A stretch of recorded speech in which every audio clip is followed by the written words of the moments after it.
No suspicion at all of it? But I have a different background, right? Right. So I was a public defender back in the day.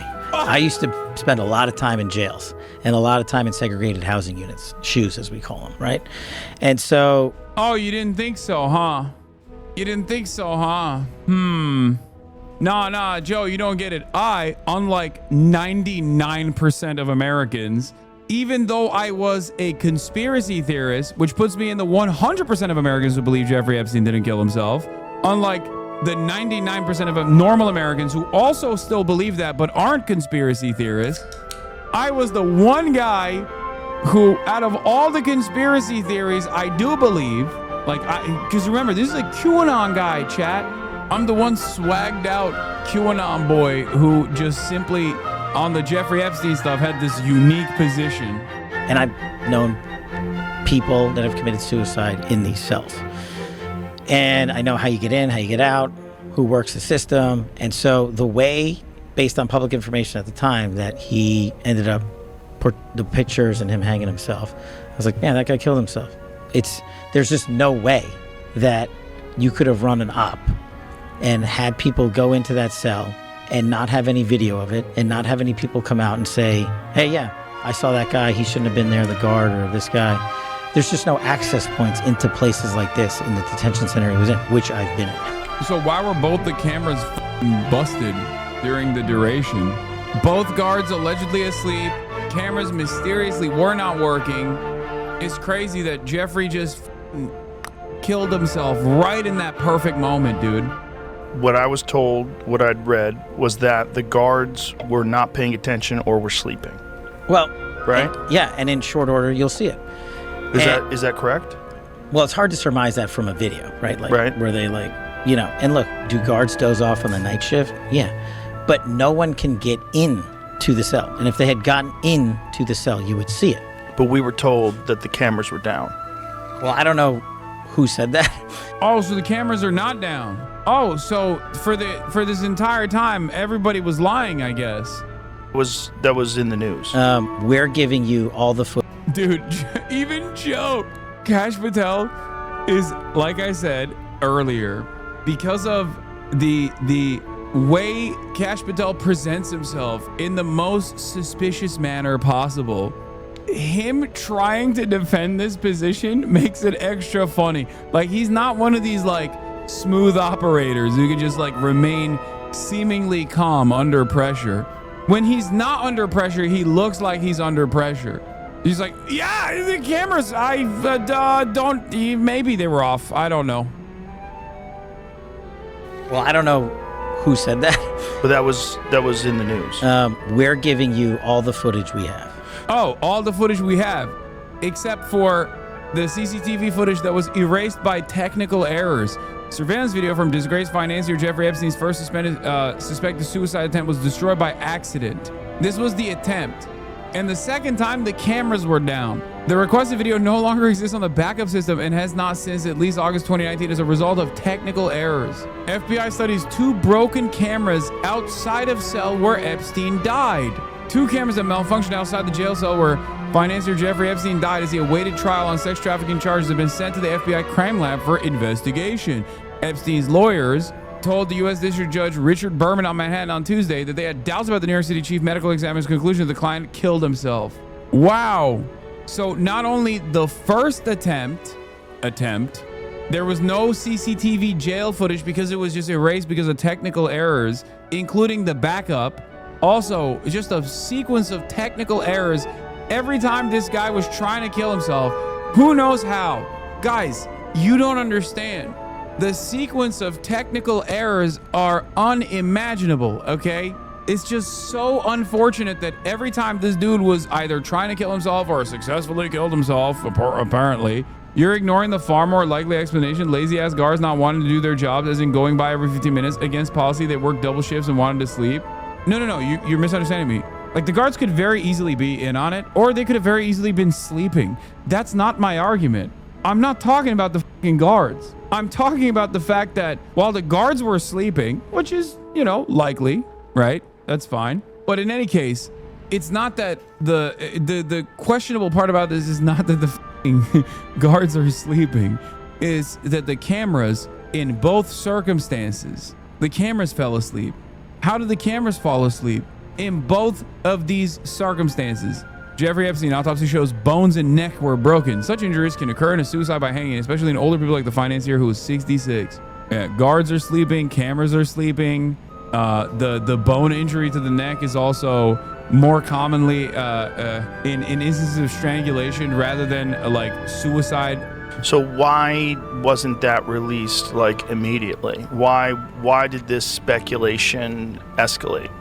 I think you'd have to ask whoever the Attorney General back then was, Bill Barr. Did you ever see, do you remember that HBO autopsy show?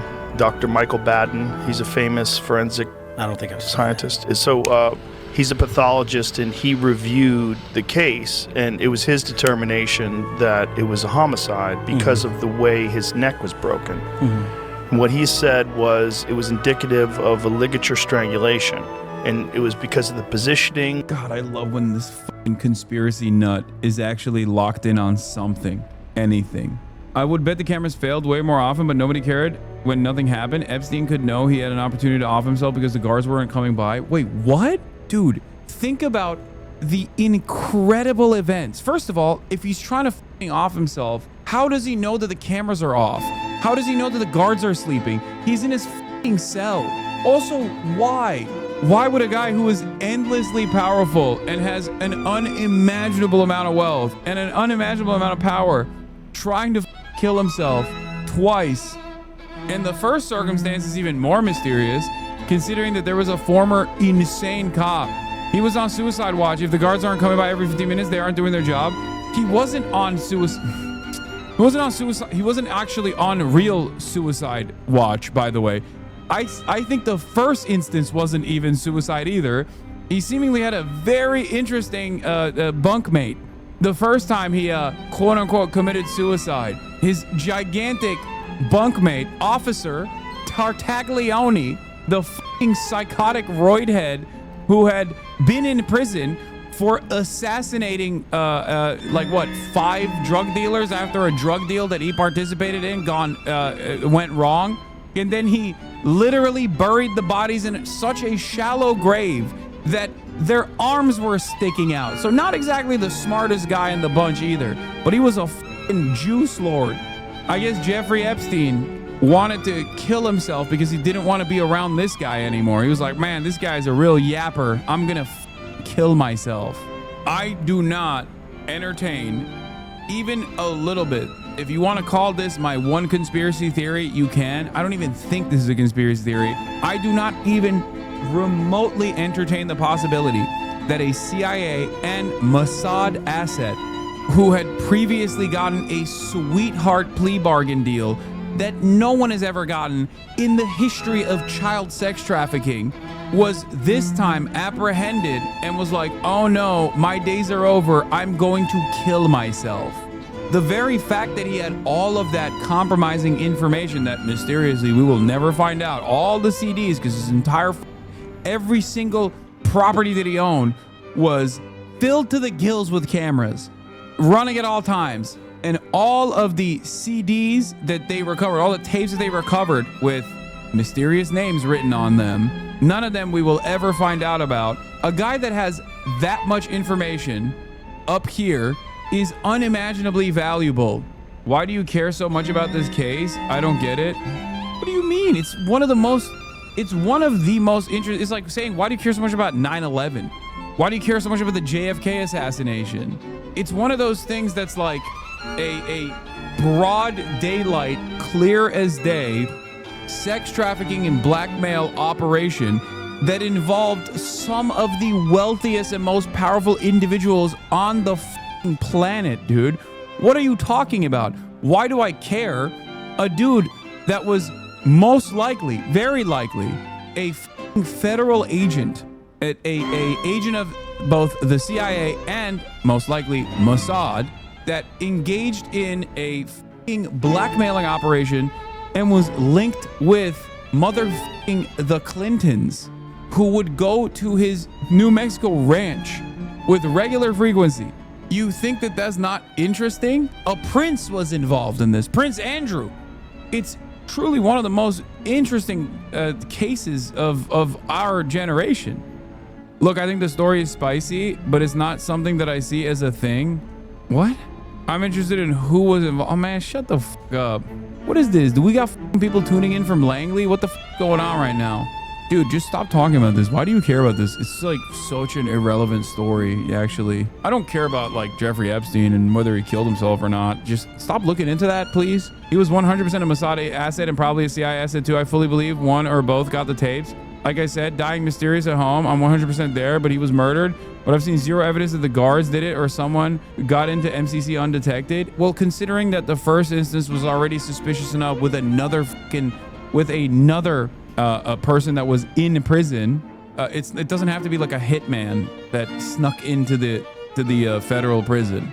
Dumbest motherfucker on the planet. Yeah, the pedophile ring comprised of the most rich and powerful people in the world is kind of a boring non-story. Like, dude. Ehud Barak, the former prime minister of Israel, was going in and out of this dude's Manhattan estate in 2016.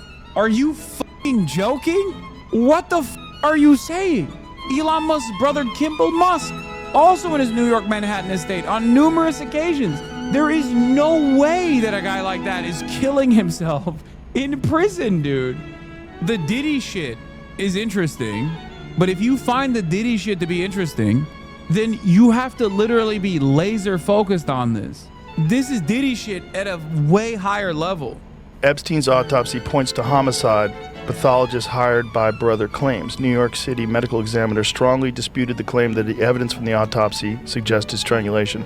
Dr. Michael Baden said to the morning TV show Fox and Friends Mr. Epstein experienced a number of injuries, among them a broken bone in his neck, that are extremely unusual in suicidal hangings and could occur much more commonly in homicidal strangulation.